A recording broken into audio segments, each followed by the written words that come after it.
Pagdating naman kung saan sila po nanggaling, dahil po, kaya siyempre, hindi natin masisisi ang ibang tao. Paano yan? Lahat naman ng mga sikat na yan, galing lahat sa Maynila yan.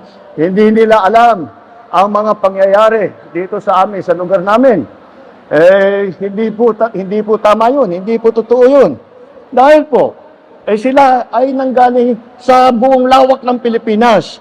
Simulan po natin. Kilala nyo naman ang ating kinahahangaan, si Senator Manny Pacquiao. Siya po galing Bukidnon, Sarangani at sa Jensan.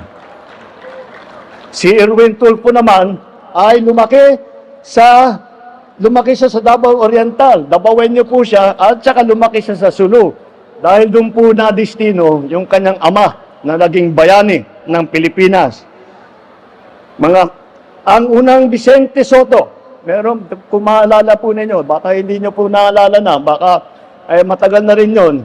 Ang unang Senator Soto po, Senator Vicente Soto, ay galing naman sa Cebu.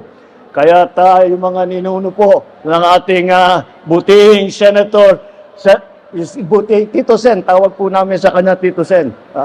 Ang kanyang mga ninuno ay galing po sa Cebu. At alam naman po ninyo, para mailapit-lapit naman po natin dito sa inyo, ang ina namin ni Aimee ay waray. 100% waray po ang aming ina. Kaya po, naintindihan po natin, naranasan po natin ang buhay at naintindihan natin ang buhay ng mga tiga doon po. At baka hindi niyo po alam na ang mga ninuno ni Camille Villar ay mga Ilonggo. Kaya naman meron siyang special spot sa kanyang puso para sa mga Ilonggo. Kaya naman